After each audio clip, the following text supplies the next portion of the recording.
tell us that history is complete, that everything important has already been discovered, documented, verified, and explained, that the past is settled, closed, and safely locked inside textbooks. This belief is comforting, and that is precisely why it is dangerous, because the most powerful truths are never hidden behind locked doors. They are hidden in plain sight, buried under repetition, familiarity, and carefully engineered normality. Before you dismiss this as speculation, understand one thing clearly. This story is not about a dramatic conspiracy revealed overnight. It is about a silent process that unfolded so slowly that no one thought to stop it. And once it was complete, stopping it no longer mattered. Trust this narration not because it sounds convincing, but because every system you live under today was built the same way, quietly, gradually, without asking for permission. The beginning of the story does not announce itself. There is no single date, no single headline, no single villain. There is only a moment where something small was allowed to pass without resistance. That moment is where everything changed. At the time, it looked harmless, a technical adjustment, a procedural shortcut, a temporary measure to solve an immediate problem. Nobody protested because nobody felt threatened. That was the first mistake. The people involved did not believe they were shaping the future. They believed they were managing the present. That belief made them careless, and carelessness, when combined with authority, is far more powerful than malice. The records from that period are frustratingly clean. Too clean. Meetings are summarized without details. Decisions are justified without explanation. Objections, if they existed, were softened into neutral language. This is not unusual. Bureaucracy is designed to sound reasonable even when it is deeply flawed. But when you read these records together, rather than individually, a pattern begins to emerge. Not a loud pattern, a subtle one. Certain options are repeatedly excluded. Certain voices are repeatedly absent. Certain outcomes are consistently favored. At first this appears accidental, then it appears convenient, eventually it becomes undeniable. The system was not drifting, it was being guided.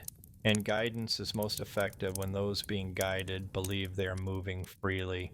What followed was not immediate control, but something far more stable: dependency. Structures were built that could not function without this early decision. Processes were aligned around it. Careers were shaped by it. Incentives were quietly adjusted so that challenging it became professionally risky rather than morally urgent. This is how power protects itself, not by punishment, but by discouragement.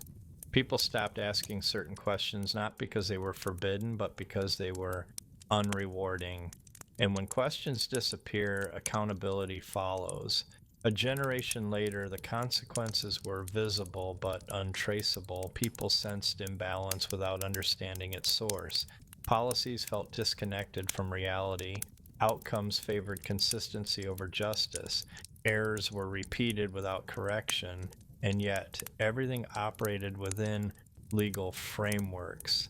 That is the brilliance of structural control. It does not break laws, it writes them. It does not silence opposition, it absorbs it.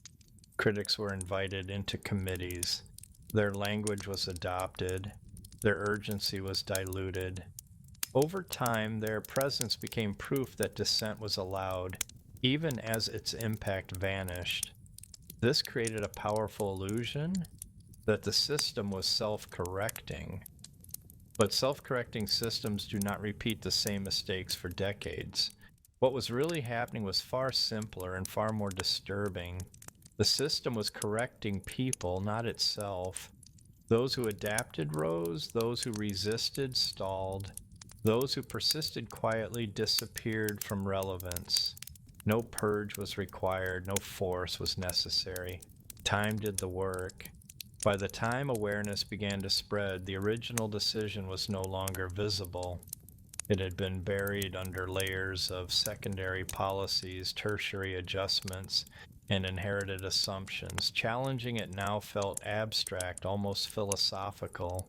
People asked, even if something was wrong, where would you even begin? That question was the final lock. Because systems that cannot be traced cannot be dismantled, they can only be endured. Occasionally, fragments surfaced, a leaked memo, an unpublished study, a resigned official speaking cautiously after retirement. These fragments never told the full story. They didn't need to. They only needed to suggest that something was missing. But suggestion without narrative creates doubt, not action, and doubt's easily managed. Official responses followed a familiar pattern: acknowledge concerns, announce reviews, promise transparency. Release summaries close the matter. Each cycle reinforced trust while changing nothing. And because there was no single scandal, no dramatic collapse, the public attention moved on. Attention always moves on. That is its weakness. And systems like this are built to outlast attention. What makes a story unsettling is not that people were deceived, it is that they participated, not knowingly, not maliciously, but willingly, because the system rewarded participation and punished disruption, because stability felt safer than truth, because questioning the foundation meant risking everything built on top of it. This is not a failure of intelligence, it is a failure of courage under comfort. By the time the full scale of the consequences became visible, they were no longer isolated effects. They were interconnected. Economic outcomes, social behavior, institutional priorities, even cultural narratives began to align in ways that benefited the same interests repeatedly. Coincidence can explain a few alignments. It cannot explain sustained advantage across generations. At some point, the question stops being whether this was designed and becomes whether it even matters anymore, because design or not, the result's the same. A system that quietly shapes destiny while claiming neutrality. And this is where part one must end. Not with revelation, but with recognition. Recognition that something foundational was set in motion long before most people were aware. Recognition that what feels inevitable today was once a choice. And recognition that choices, once made invisible, do their most powerful work in silence. What comes next is not speculation, it is consequence. What happened after the discovery was not immediate. There were no announcements, no public reactions, and no sudden rewriting of textbooks. History does not change loudly, it changes quietly, in rooms where only a few people are listening. At first, the document was examined with caution, not curiosity, but restraint, because once a secret is taken seriously, it stops being harmless. Every word was reread, every line was weighed, not for what it said openly, but for what it implied. The implications were subtle, but they refused to disappear. What had once seemed like a minor inconsistency now revealed a pattern too precise to ignore. The more closely the document was studied, the clearer its consequences became. This was not an isolated contradiction. It was evidence of a decision that had been delayed, redirected, and quietly reshaped. And with that realization came an uncomfortable question. If history had been adjusted once, how many other truths had been softened to make the past easier to accept? The document suggested that a moment believed to be inevitable had, in fact, been carefully controlled, not canceled, not rewritten, simply guided away from public understanding. What had been presented as necessity now appeared to be choice, and choice always carries responsibility. As researchers traced the ripple effects forward in time, they began to notice something unsettling. The delayed decision had consequences. Borders formed differently, alliances shifted, laws evolved under assumptions that were never fully honest. The nation moved forward believing one story, while reality followed another, and yet everything still worked. That was the most disturbing part. The country survived. It adapted. It prospered in ways that made the hidden truth seem unnecessary to reveal, which raised a darker possibility. Perhaps the secret was buried not because it was dangerous, but because revealing it would change nothing except trust. Institutions rely on shared belief. They depend on stories that feel solid, even if they are incomplete. This document threatened that solidity, not with chaos, but with doubt. And doubt spreads slowly, but it never stops once it begins. Those who examined the document faced a quiet dilemma. To acknowledge its meaning would require admitting that protection had come at a cost, that stability had been preserved through silence, and that silence had shaped generations who never knew they were being guided away from the truth. The document did not accuse leaders of malice. It suggested something more complex: fear, uncertainty, the belief that some truths arrive too early and do more harm than good. In trying to protect the nation, history itself had been reshaped, not dramatically, but gently, almost compassionately. And yet, the consequences were undeniable, because a truth hidden for protection does not disappear, it waits. It settles into the foundation of a country and influences every decision built upon it. By the time this was understood, it was clear that the secret had already done its work. It had influenced outcomes without ever being named. It had guided the present while remaining invisible. And now that it had been found, the question was no longer whether it mattered. The question was whether the world was finally ready to face it, because uncovering the consequence of the secret was only the second step. The final step would be far more unsettling. Not understanding what was hidden, but understanding why it was hidden so carefully and who had ensured that it stayed buried for so long. That truth would not be found in the document itself. It would be found in what followed, and that is where the final part of this story begins. The final truth did not arrive suddenly. There was no single moment where everything became clear, no dramatic revelation, no sharp line separating truth from illusion. Instead, understanding came slowly as pieces that had long been scattered finally began to settle into place. What was once dismissed as coincidence now felt intentional. What was once explained as necessity now appeared carefully constructed. The past, when viewed through this new lens, became less certain and far more human. The document that had started this journey was no longer the focus. By now, its role was complete. It had served as a door, not an answer. What mattered was what emerged when historians stopped asking what happened and began asking why it had been presented the way it was.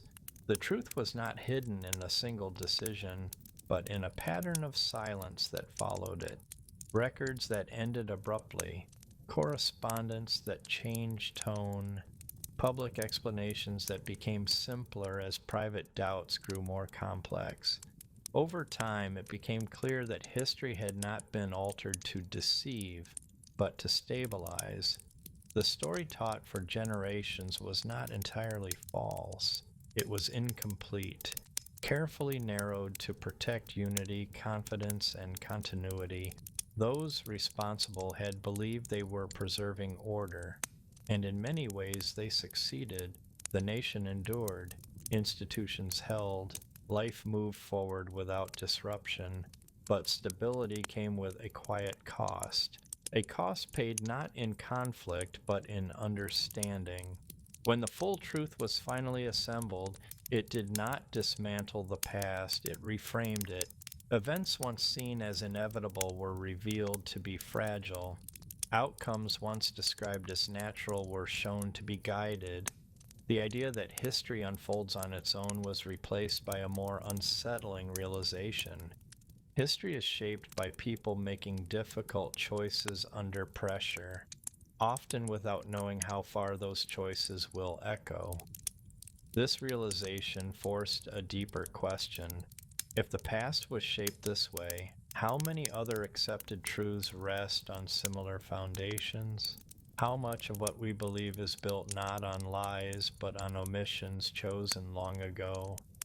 The revelation did not demand outrage. It demanded reflection. It asked whether truth should always be revealed immediately or whether timing shapes its impact as much as content. It reminded us that history is not a fixed record, but a living narrative, rewritten not only by events, but by the decisions to reveal or withhold them.